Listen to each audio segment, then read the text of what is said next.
ఆ శ్యామలరావు పోయిన తర్వాత అన్ని ప్రక్షాళన చేసే దిశలో సబ్ స్టాండర్డ్ ఉంది అనే ఉద్దేశంతో ఒక రిపోర్టు అడిగాడు, ఎన్డీడీబీని అడిగాడు. ఎన్డీడీబీ రిపోర్ట్ కూడా వచ్చిన తర్వాత నేను మాట్లాడాను. అనిమల్ ఫ్యాట్ ఉంది, ఇలాంటి కూడా దుర్మార్గాలు చేశారు, అడల్టరేషన్ అని చెప్పాను. దాన్ని సుప్రీంకోర్టు తీసుకుని అన్ని చేశారు. ఇప్పుడు ఏం మాట్లాడుతున్నారు? ఒక అడ్మినిస్ట్రేటర్ గా నేను దీని మీద యాక్షన్ తీసుకునేదానికి ఒక సిట్ వేస్తే టుడే నేను అపాలజీ చెప్పాలనే పరిస్థితికి వచ్చారు. తిరిగి నా క్యారెక్టర్ అసాసినేషన్ ఆ పరిస్థితికి వచ్చేసారు వీళ్ళు. ఆ సిబిఐ ఇచ్చినటువంటి నివేదికలో నేషనల్ డైరీ డెవలప్మెంట్ బోర్డు కానీ, నేషనల్ డైరీ రీసెర్చ్ ఇన్స్టిట్యూట్ కానీ, ఎన్డీడీబీ కానీ, ఎన్డీఆర్ రెండు జాతీయ సంస్థలు వాళ్ళకి పంపిస్తే వాళ్ళు పంపించినటువంటి వాటిలో ఏదైతే చంద్రబాబు నాయుడు, పవన్ కళ్యాణ్ వ్యాఖ్యానించారో జంతువుల కొవ్వు ఉంది, పంది కొవ్వు ఉంది, గొడ్డు కొవ్వు ఉంది అని మీరు మాట్లాడారో అవి లేవు అని నిర్ధారించారు. మీరు అనుకున్నటువంటి విధంగా రిపోర్ట్ రాలేదని అక్కడ ఉన్నటువంటి ఈవో అనిల్ కుమార్ సింఘాల్ గారిని ఈ రోజు ఆయన బలిపశువుని చేసి ఆయన్ని బదిలీ చేశారు. అదే విధంగా ఈ రోజు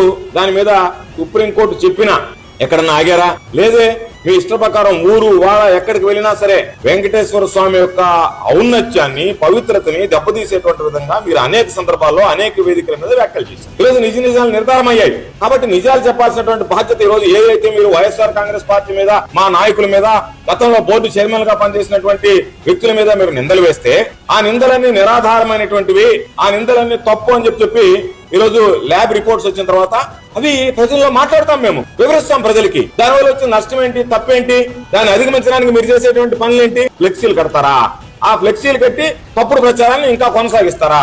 ఆ ఫ్లెక్సీల మీద మీరు కట్టడం తప్పు అని చెప్పి మా వాళ్ళు అడిగితే రాంబాబు గారి మీద దాడి చేయిస్తారా? రాంబాబు గారి మీద హత్యా ప్రయత్నం చేస్తారా? అంటే ఇక్కడ ఆటవిక రాజ్యం, జంగల్ రాజ్యం నడుస్తుందా, లేదనుకుంటే ఏదన్నా ప్రజాస్వామ్య వ్యవస్థ పనిచేస్తుందా అనేటువంటి అనుమానాలు వచ్చేటువంటి పరిస్థితి. ఎందుకు ఇన్నిసార్లు చంద్రబాబు నాలుగు మడత పెడుతున్నాడు? ఒకసారి చేశావు, తప్పు జరిగింది, నువ్వు ఆ రోజు రాజకీయ దురుద్దేశంతో తిరుమల తిరుపతి దేవస్థానాన్ని ఈ రోజు అపవిత్రం చేసేటువంటి విధంగా నీ వ్యాఖ్యలు ఉన్నాయి. దాని మీద భక్తులందరూ కూడా అనేక సందర్భాల్లో ప్రశ్నించారు, మాట్లాడారు. ఈ రోజు నిజం నిర్ధారణ అయింది, నిజం ప్రజలకు అర్థమైంది. ఎటువంటి జంతు కొవ్వు కల్తీ లేదని తెలిసిన తర్వాత ఏదో కొంత నీకు అనుకూలమైనటువంటి మీడియాతో ప్రచారం చేయించడం, రకరకాలైనటువంటి వ్యాఖ్యలు చేయడం, ఇవన్నీ కూడా సరైనటువంటి పద్ధతి కాదు. ఈ రోజు రాష్ట్రాన్ని నువ్వు అనుకున్నటువంటి విధంగా అగ్నిగుండంగా మార్చడానికి, డైవర్షన్ పాలిటిక్స్ కి, లడ్డు మీద నువ్వు చేసినటువంటి ఏదైతే అనుచితమైనటువంటి వ్యాఖ్యలు ఉన్నాయో వాటిని ప్రజలు గమనించి నిన్ను ఈ రోజు చేతనించుకునేటువంటి పరిస్థితి ఏర్పడింది. కాబట్టి ప్రజలందరూ కూడా నీ మాట మీద నమ్మకం, విశ్వాసం కోల్పోయింది. కాబట్టి నువ్వంటేనే ఈ రోజు ఏదో మాట్లాడేసాడు, తప్పు మాట్లాడాడు అనేటువంటి భావం కలిగింది. కాబట్టి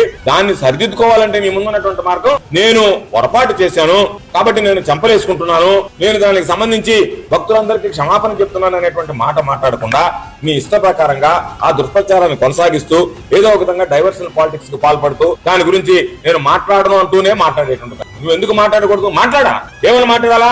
నువ్వు మాట్లాడాల్సి ఉంటే ఇంకేం వివరం లేదు, నువ్వు ఇవ్వడానికి ఏం వివరం లేదు, ఇంకా తప్పుడు ప్రచారాలు చేయాల్సినటువంటి అవసరం లేదు. నువ్వు ఇవ్వవలసినటువంటి వివరణ ఏదన్నా ఉందంటే ఒకటే వివరణ. కోట్లాది మంది భక్తులు ఎవరైతే ఉన్నారో వెంకటేశ్వర స్వామి భక్తులు, నిజంగా ఈ రోజు వెంకటేశ్వర స్వామి భక్తులు అందరూ కూడా కోరుకున్నది, వెంకటేశ్వర స్వామి భక్తులు అందరూ కూడా సంతోషపడే ఈ సమాజంలో స్వామి అనేటువంటి వాడు ఉన్నాడు.